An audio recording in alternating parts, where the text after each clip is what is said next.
তেতিয়াহ'লে তেওঁ প্লেয়াৰ হ'ব নোৱাৰে আৰু নামো যদি নলবাৰীত কোনোবাই নাগায় তেতিয়াহ'লে তেওঁ পাঠক হ'ব পৰা ক্ষমতা নাথাকে কিন্তু শ্ৰদ্ধা ৰাইজ অতি দুখেৰে কওঁ আজিকালি নাম চাব আহিলে অকমান ভয় ভয়কৈ আহিব লগা হৈছে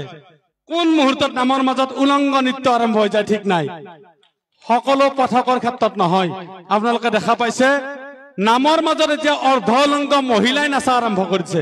হৰিৰ নাম মন্দিৰৰ সন্মুখত পূজা বেদীৰ সন্মুখত আমি পৰিবেশন কৰা নাগা নামত এটা অৰ্ধলংগ মহিলাই নাচা আৰম্ভ কৰিছে যদি আমি ৰাইজে যদি এইবোৰ যদি বন্ধ কৰাত যদি মাত নামাতো এদিন কিন্তু আমাৰ এই হৰিনাম অমিয়া ৰসৰ হৰিনাম কিন্তু ধ্বংস হৈ যাব ইও কিন্তু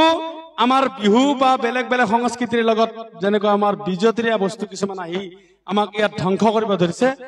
এই নাগা নামটো ধ্বংস কৰিব মই অনুৰোধ জনাইছো কৰজোৰে প্ৰাৰ্থনা জনাইছো আপোনালোকে ৰজা আপোনালোকে যদি আমাক মাতি আনি ইয়াত অনুষ্ঠান পৰিবেশন কৰাৰ সুবিধা নিদিয়ে আমি কিন্তু ঘৰত থাকিলে নাগা নামৰ শিল্পী নহয় নিজৰ নামটোৰে পৰিচয় মই অনুৰোধ জনাইছো এনেকুৱা শিল্পীৰ ক্ষেত্ৰত আপোনালোকে আজিকালি যেহেতু সোশ্যাল মিডিয়াৰ যুগ মাতক নহলে কিন্তু নাম বুলি ক'ব পৰা আমি যে অসমীয়া এইটো কিন্তু আমি নাথাকিম অসমীয়াৰ আগৰ খিনি নোহোৱা হৈ পিছৰ খিনিৰে আমি জীয়াই থাকিব লাগিব ধন্যবাদ শুভৰাত্ৰি